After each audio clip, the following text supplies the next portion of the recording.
नमस्कार, स्वागत है आपका इस खास सेगमेंट में कमोडिटी 10 बजे 10 मिनट में, जहां पर कि हम अगले 10 मिनटों में आपको बताएंगे कमोडिटी मार्केट से जुड़ी बड़ी खबरें और साथ ही वहां रणनीति क्या होनी चाहिए ये भी हम आपके सामने एक एक करके रखेंगे।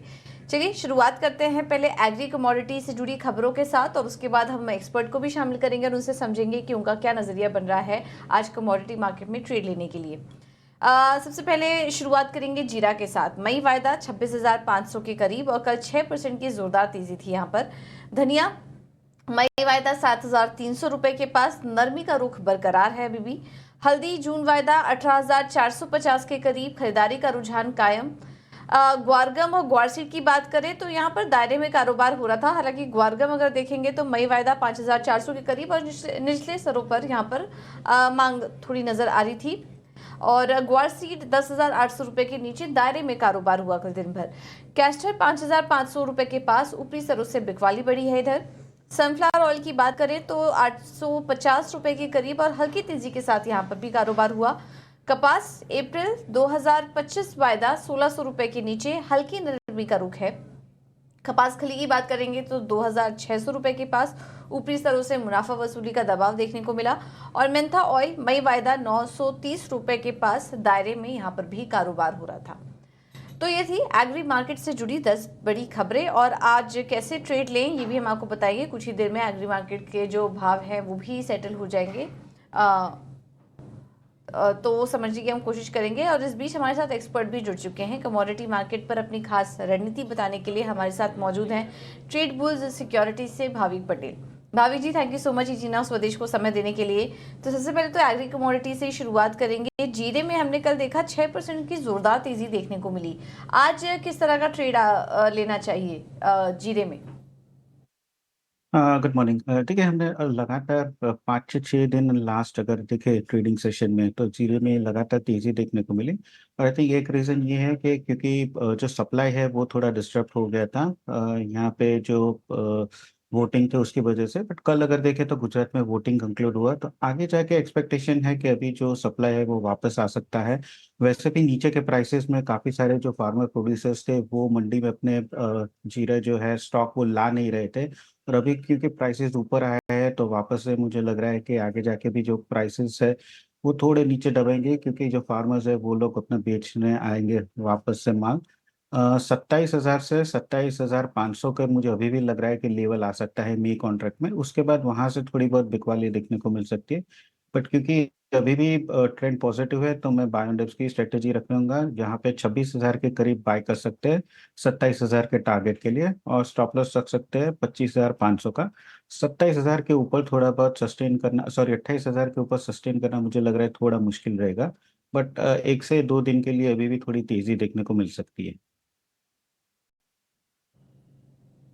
ठीक है, तो 1 से 2 दिन में अभी भी और तेजी देखने को मिल सकते हैं, तो उसके लिए आप ट्रेड लीजिए। धनिया यानी कि कोरिएंडर, इसमें हम नरमी देख रहे हैं। धनिया मई वायदा 7,300 रुपए के करीब, पुराने स्टॉक ज्यादा होने से कीमतों पर दबाव देखने को मिला और ज्यादा आवक से भी कीमतों पर असर रहा है। और इंडस्ट्रियल मांग में भी हम देख रहे हैं कि हल्की सुस्ती है। धनिया को कैसे ट्रेड करें भाविक जी? देखिए, मंडी में अगर अराइवल देखे तो अभी पीक है धनिया में, तो उसकी वजह से प्राइसेस में थोड़े दबाव दिख रहे हैं। और जो स्टार्ट ऑफ द मंथ में हमने जो थोड़ी बहुत डिमांड देखी थी लोकल, अभी भी वो डिमांड है वो थोड़ी कम हो गई है, तो उसकी वजह से भी प्राइसेस में थोड़े हम करेक्शन देखने को मिले। बट आगे जाके मुझे लग रहा है कि धनिया में अभी भी तेजी देखने को मिल सकती है, क्योंकि सप्लाई साइड अगर देखें तो लास्ट ईयर से इस बार माल जो है वो कम है, तो प्राइसेस ऊपर रहेगा। बट अभी के लिए मुझे लग रहा है क्योंकि अराइवल पीक पे है तो वो प्राइसेस पे प्रेशर जरूर से रहेगा। तो सेल ऑन राइस की रणनीति रखनी चाहिए, जहां पे मे कॉन्ट्रैक्ट 73.30 पे शॉर्ट कर सकते हैं 7200 के टारगेट के लिए, और स्टॉप लॉस रख सकते हैं 7370 का। ठीक है, तो ये है सलाह धनिया में आपके लिए। टर्मरिक की बात करें तो हल्की तेजी, जून वायदा 18,500 के करीब। और जिस तरीके से त्योहारी मांग है, शादियों की मांग है, वहां से कीमतों को सपोर्ट मिलना शुरू हुआ है, जिसके चलते हम तेजी देख रहे हैं। और इंडस्ट्रियल मांग भी अच्छी है जिससे कीमतों को सपोर्ट मिल रहा है। हल्दी पर क्या व्यू होगा आपका भाविक जी? देखिए जैसे आपने सही बताया इंडस्ट्रियल मांग इसलिए एटलीस्ट एफएमसीजी मांग से हम देखें तो अभी भी हल्दी की जो डिमांड है वो बरकरार है। मुझे लग रहा है कि जब तक मे कॉन्ट्रैक्ट 18,000 के नीचे नहीं जाता है तब तक लॉन्ग साइड ही रखना चाहिए।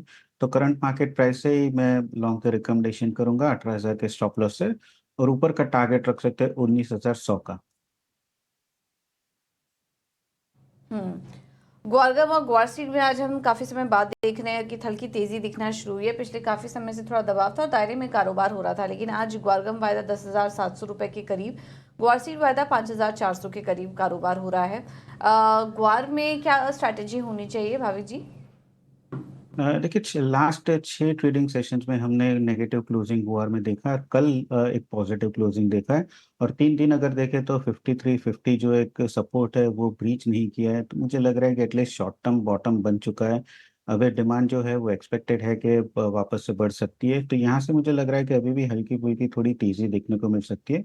तो करंट मार्केट प्राइस से एक वर्सेड मी जो कॉन्ट्रैक्ट है वो बाय कर सकते हैं 5350 के स्टॉप लॉस से। और ऊपर का टारगेट रख सकते हैं 5550 का। ठीक है, तो ये है सलाह ग्वार पर आपके लिए। अब कुछ नॉन एग्री कमोडिटीज पर भी नजर डाल लेते हैं। और आज हम देख रहे हैं कि कच्चे तेल की शुरुआत कमजोर हुई है। 6,525 के पास कच्चा तेल कारोबार कर रहा है, वीकनेस है यहाँ पर। और सुबह भी हमने जो स्ट्रैटेजी बताई थी आपको, उसमें बिकवाली करने की ही सलाह दे रहे थे। अभी भी क्या और करेक्शन आ सकता है और शॉर्ट के लिए ट्रेड ले सकते हैं भाभी जी क्रूड में? जी ज़रूर से कल देखिए यूएस का जो एपीआई का डेटा है वो भी थोड़ा बढ़ के आया है, तो उसकी वजह से भी थोड़ा बहुत नेगेटिव इफेक्ट कच्चे तेल में रह सकता है। तो आज के दिन भी मुझे लग रहा है कि अगर कोई भी उछाल मिल सकता है तो वो रणनीति रहेगी सेल ऑन राइज की ही। तो कच्चा तेल 65-70 के करीब शॉर्ट कर सकते हैं 6480 के टारगेट के लिए। और स्टॉप लॉस रख सकते हैं 6610 का। आई थिंक जब तक 6650 के ऊपर नहीं जाता है तब तक मुझे लग रहा है कि कच्चा तेल अभी भी वीक ही ट्रेंड रहेगा। ठीक है, तो कच्चे तेल में वीकनेस ही देखने को मिल सकती है यहाँ से भी। और राइट, फिलहाल इस सेगमेंट में इतना। बहुत बहुत धन्यवाद आपका समय देने के लिए। निवेश के कई तरीके आए और गए, लेकिन अक्षय रही सोने की चमक। हर घर की दमक, हर घर की चमक सोने से ही तो है। इसीलिए इस बार अक्षय तृतीया पर अक्षय धन की बात। सोने को लेकर टीवी जगत का सबसे बड़ा आयोजन। ईटी नाउ स्वदेश पर सोने से जुड़े हर सवाल का जवाब। गोल्डन निवेश हो या एफएनओ ट्रेडिंग, स्वर्ण महाकुंभ भरोसे की पूंजी। 10 मई शुक्रवार शाम 4 बजे से लगातार।